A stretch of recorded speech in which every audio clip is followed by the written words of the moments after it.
Good morning, folks. Jeremy Larkin here, host of the St. George Real Estate Morning Drive.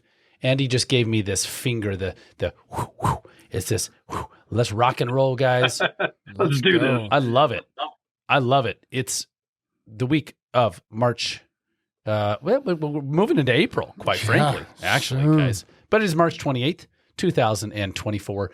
We are live in Southern Utah, guys, with the St. George Real Estate Morning Drive. We've got Jesse Paul here. Good morning, everybody. Couple of cool things going on here. This weekend, we have the St. George Art Festival. You can go get your art game on. And you don't even have to be real artsy. It's a darn good time to hang out at the St. George Art Festival. I absolutely love it. I love it, love it, love it, love it. Tons of great food, incredible artisans that's down at Town Square. And, you know, I think the question of the day here, Andy, is why don't we go ahead and pull out the KSL weather app. Will the art festival is it going to be rain or shine? Well, I would recommend people go on Friday. Yeah, I'm seeing the storm's supposed to come in Saturday. Yeah, I've been worried about this, and that's why I ask. In the past, we've so often had this beautiful weather, right? And it's supposed to be 59 and raining Saturday. Ugh. Not cool. Not cool at all. I don't like it. Whatever. Well, that's what. So Saturday I'll be at the car show in Hurricane. Yep. I assure you it'll be raining in Hurricane. I will be in the rain. If the weather is even remotely problematic in St. George, it's definitely crappy in Hurricane. That's funny. Guys, our friends Chris Connors with Farmstead Bakery just opened up they did the soft opening this week of the FS Coffee Company. I actually have not been over there. I have been told this is right on Tabernacle Street, and I wanted to just kind of I need to go check. Give the guy oh yeah, I'm hearing unbelievably great feedback from them. Are you? I have been told it is the best breakfast sandwich in Southern Utah. Oh, I definitely have to go check that out. The coffee aficionados are giving 2 enthusiastic thumbs up. So check that out, guys. That is FS Coffee Company. And right on Tabernacle Street. So kind of cool, really cool. You know, St. George it's evolving. We're growing. So I've been reading a book. All right. As we set up our show today, the book is called Happy City. It's really fascinating. It was actually gifted to me. Thank you, Danielle, by Danielle Larkin for the 30th time on the radio, probably 100th time on the radio. Not my wife. But my cousin's wife. And it's interesting. This book is Transforming Our Lives Through Urban Design. And the reason I want to talk about this book this morning is Chris did a little freebie this week. If you rode your bike to FS Coffee Company Monday, Tuesday, Wednesday, I should have told you. Sorry, pal, because you could have just pedaled over from the office. Oops. Actually, it was all over our Instagram, but you probably weren't paying attention. We marketed that for them just as a friend. If you rode your bike to FS Coffee Company Monday, Tuesday, Wednesday this week, you got a free drip coffee. So there you go. And I know you like your coffee. I do like my coffee. You love your coffee. I do. So one of the reasons Chris was pushing that is he's a really big proponent, as am I, of walkability and bikeability and what they call new urbanism. And in this book, it actually tells a really fascinating story about the former mayor of Bogota, Colombia. You know, Bogota, Colombia was this just disastrous drug capital of the planet. And this guy's last name is Peñalosa. And he had this vision that they would make the city walkable and bikeable. And it's quite an interesting story that I won't share all of today. But what happened in the process is that he was invited to speak all over the world in other countries about what they pulled off. And he made a quote. And one of the quotes he made in the book, he said, you can design cities for cars or for people, but you can't do both. And I thought that was so fascinating because do you know what we don't think about? We don't think about how we drive everywhere. Yeah, it's true. And we think driving everywhere is convenient. Driving everywhere is inconvenient. Driving everywhere takes time in the car. It takes fuel. It takes a $30,000 to $40,000 to $60,000 vehicle. Mm-hmm. It takes parking. It's polluted. It's pollutive. It pollutes it. Right. I mean, and so it's so funny. Something happened this week, Andy. I don't know if you heard about this, but St. George word of mouth. Everybody just started freaking out that they were going to start charging for parking at Main Street Plaza. That's what they thought was going to happen because they saw these guys designing gates. Well, what happened is the Main Street Plaza ownership was prepping to have the place locked from 6 p.m. to, I think, 7 a.m. or 6 a.m. because kids are going in there racing the cars and stuff at night. People were out of their minds. That they're literally, if you could have seen the thread, losing their minds about, listen, now this is the best part, about a private parking garage deciding that they were going to charge for parking. By the way, do I want to pay for parking there? No, I don't. I love driving in there. But here's my point. I want you to see what cars do. This is so interesting, isn't it? So you build a parking garage in 2004. How do I know? Because I was the person who literally drew up the design for how we would number that parking garage. Jeremy, what are you talking about? I worked for Jennings Management, Inc. For 4 years of my life. And when they developed that building, I was there when we broke ground. I was one of the event organizers for the groundbreaking. We found all these cool old bottles from the early 1900s underneath the site. And I had to decide how we were going to label and number the parking garage with a group of people because it's complex. And the problem is that the parking garage the levels don't match the building. And that was not our fault. That's kind of how the architect, it's how it worked out with the grade. Yeah. Wasn't my fault. So what's so fascinating is you build a private parking garage in 2004. For 20 years, it's free. No one's paying any attention. It's not a city garage. Someone sees some gates going up. People lose their shiz on social media that they're going to charge for it. And I rest my case. This is what cars do. Now, I drive a car. I drove a Kia Sorento to the studio this morning, right? Jesse, comment on this. Isn't this great?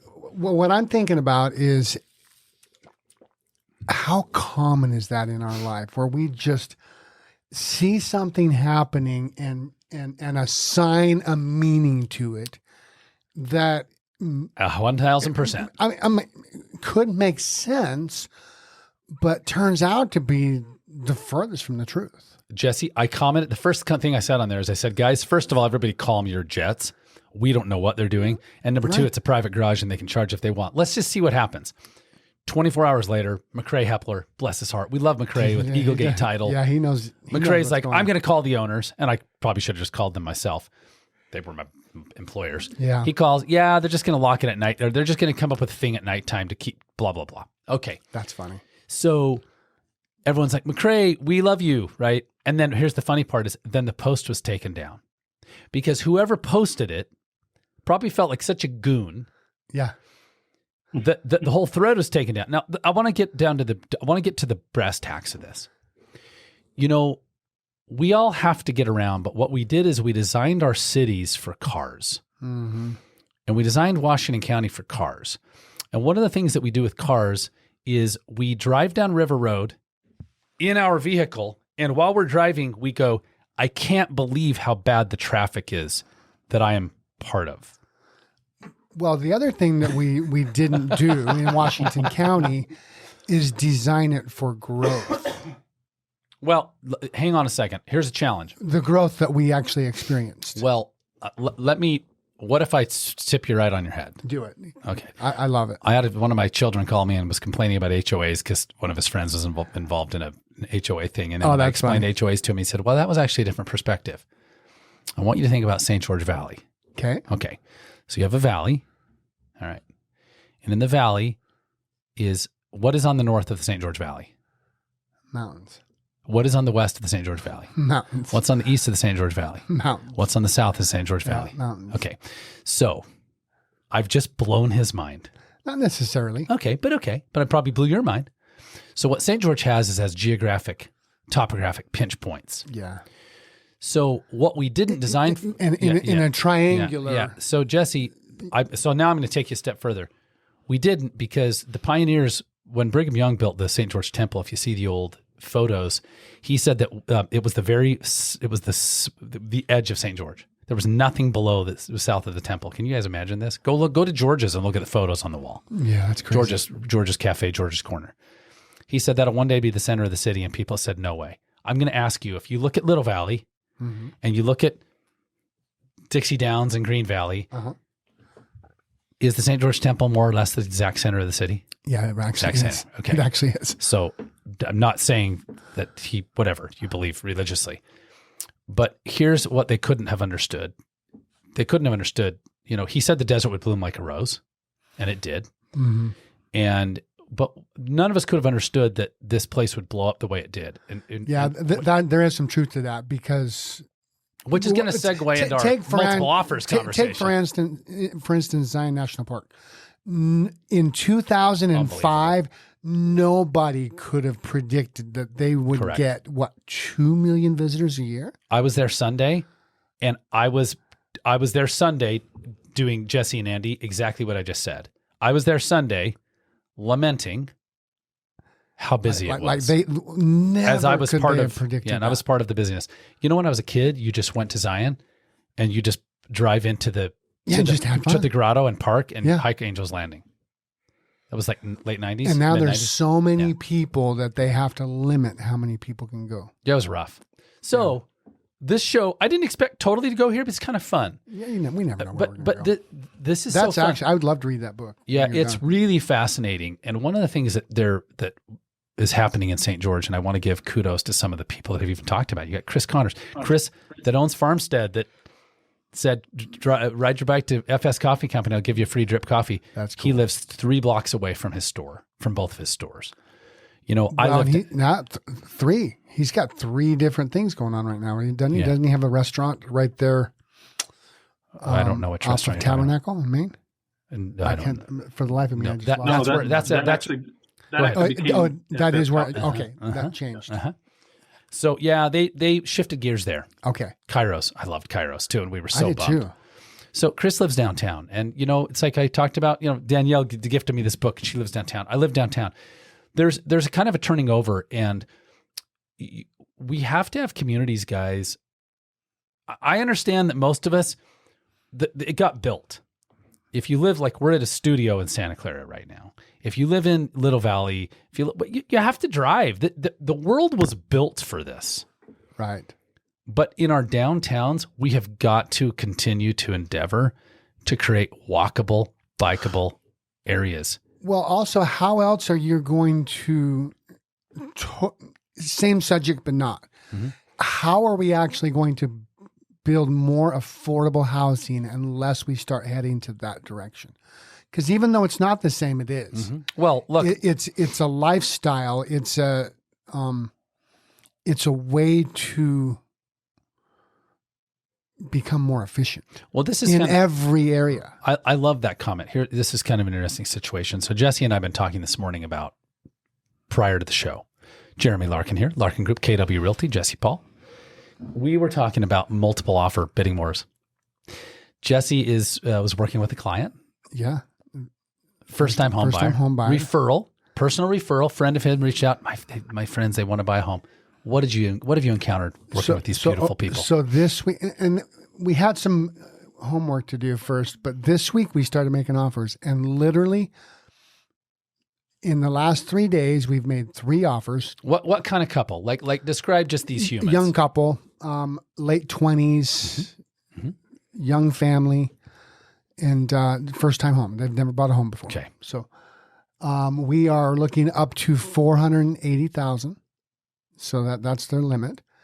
The last 3 offers we've put in, 2 of which, one had 8 offers. We just couldn't compete. One had 4 offers. We were just about there, but they another offer was a little bit better.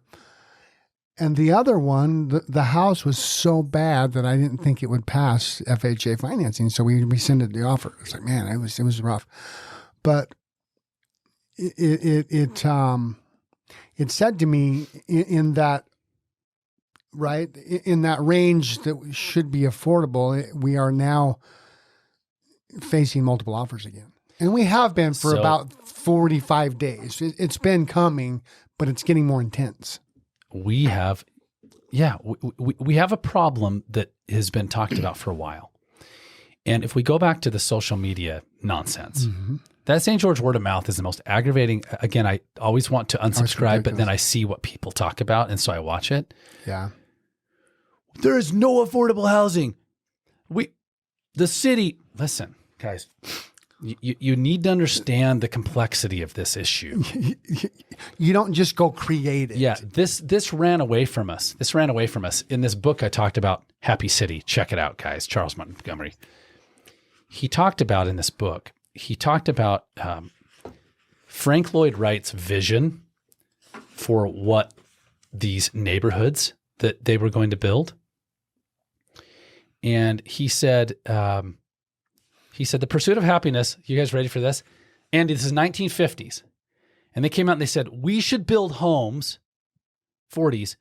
Everyone should have their own plot and a house on their own plot, like a single family lot, basically like we did here. In Wright's Broadacre city, citizens would drive their own cars to all means of production, distribution, self-improvement, and recreation that would be within minutes of their miniature homesteads. Does this sound typical?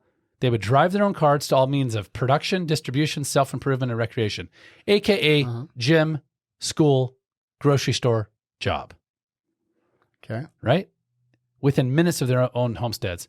He said the pursuit of happiness has never delivered anything like Frank Lloyd Wright's Broadacre City. Instead, it has led millions of people to detached houses with modest lawns, houses purchased with loans from huge financial institutions, far from employment, in the landscape now known as suburban sprawl. And here's the problem. Not only is housing really not affordable for most people, you got to drive to frickin' Apple Valley now to even buy anything that's under $400,000. What's the price point, Jesse, that you are offering at? Up to 480. 480. Jesse says 6 offers, 8 offers. Was 8 the most? Yeah, 8 was the most. It's 2024. What did everybody say, Andy, could not possibly happen this year with home prices? They could not possibly do what? What do you think? What did people think home prices could never do in 2024 after they went up that much in the last few years? There's no way they could continue to what? They can't keep going up. I'll guarantee you guys, when there are 8 offers on a home, it's going up. They're going up. And so we have this weird dynamic where I don't know if I want us to build apartment buildings. You'd better build apartment buildings because where the heck are these young people going to live? Yeah. Right?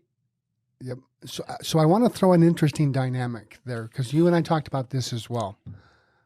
It blows my mind that we are experiencing multiple offers, yes, more than we thought possible this year, and at the same time, as many price reductions as we had last year. So, and I just went through the list. Here's what's interesting. So good, dude. Okay. And we've talked about this on the show, but for a seller, it's so hard to let go of trying to reach for the stars or, I need the highest price. It is every city in America. Sellers do the same stuff, by the way. The homes that were actually getting multiple offers, guess what they were?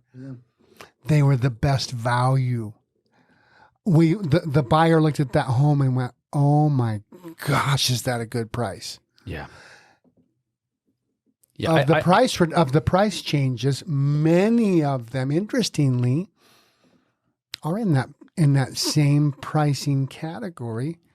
So what that tells me is if you price your home more aggressively, the market will drive it back up.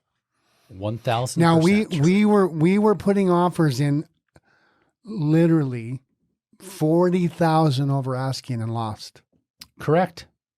40,000. A buyer will always pay more because they want to. If you are a seller, I need you to hear this. Okay. I've just pulled a spreadsheet for anybody watching this on Zoom. This is our weekly pulse. I started tracking this data about 3 years ago. I literally track the number of active listings in Washington County, the average listing price, the number of pending sales, the average pending sales price. Pending sale means just a contract. The number of closed sales, the average sales price, the median sales price, the average price per square foot, the average days on market, the number of price changes for the week, price reductions, and the number of new listings for the week. Yeah, we might be paying attention. I'm going to read to you, going back, Jesse, 6 weeks, how many price reductions happened in Washington County. Okay. 177, last week 150, the week before 156, week before 156, week before 164, the week before 151, the week before 127. Okay, listen. In every city in North America, sellers want to ask 5 to 10% more than their home is worth. Yep. It is, I can't call it an addiction because most people don't sell home very often. It is a human compulsion. It is a human. It's emotional. It's emotional. Whoever's the emotional one in the transaction will always lose. Oh, say that again. Say that again. Whoever's the emotional person in the transaction will lose the negotiation. And what that looks like for sellers, if they are trying to reach with their price, they're the emotional one. Yeah. If they're going, wait a minute, let me look at this like a buyer. If I was a buyer, what would be the best value for my home? And if I can find that, what I call the sweet spot, it makes the buyers become emotional and they will pay more money. They'll actually probably pay what I was wanting to ask in the first place, but they won't pay it because I asked them to. So Jesse says something really great, and I really love what you've said over time. But our goal when we're representing you as a seller, we want the buyers to compete with each other, not compete with you. If they're competing with you, they're always competing down. Yeah. If they compete with each other, they're always competing up. Well, and this is kind of funny. We would say, well, you'll always lose. And the seller would say, well, I didn't lose. I'm going to defend my price. No, you see, you still lost because you didn't sell your home. If you're defending your price, if you're defending your price, yeah, you might get it sold, but you won't get the highest price you could have. Isn't that? If that's the goal. Sometimes true. It's not the goal, but if it's the goal, it's the way to defend it isn't by having the highest price. Yeah. It's by really paying attention to all of the details and making sure you're the best value. Yep. Then the price will go up. And if we look this week, guys, 1,228 active listings in Washington County. It's about the same as it's been for a month. Yep. Average listing price is $958. This is kind of fun. Why would the average listing price be $958, but the average sales price be $648? Because we have so many higher value properties. Like a lot, we have more high value properties than we've ever had in history. So yeah, and I say average listing price. I probably should change that for the public to say average asking price. Right. Number of pending sales. 2 weeks in a row, we had about 500 pending home sales. It's a lot of contracts. That's a fair number of contracts. The average price of the homes that are under contract is $692. Within the final minute, the average sales price in the last week was $648, but the median sales price was $550. The middle. And here's the thing I would share. People always ask, what's the average price per square foot in a community? Well, first of all, it's kind of a meaningless number. It is. But honestly, over the last 6 months, it hasn't changed at all. $291 today, $303 last week, $291 6 weeks ago, $275 the week. The average price per square foot in Washington County remains pretty much unchanged. But here's what never changes. People continue to reduce their prices, and they don't reduce their price because prices are falling. They reduce their price because they were what? Because they were stretching too far. They were stretching too far. They were asking too much, guys. Mm-hmm. We want you, if you've got questions and you want to visit with us, we want you to waltz on over. Let your fingers do the walking, as they said back in the old Yellow Pages ads, to GoSt.George.com. That is GOSTGeorge.com, or Google the Larkin Group. And yeah, it's kind of fun. We're having some fun today. We're talking about all sorts of stuff, walkability and cars as we drive our cars. I'm a car owner. I'm a car driver, but we're all dealing with this. GoStGeorge.com or Google the Larkin Group. Have an amazing week. Over Thanks now, for guys. having us.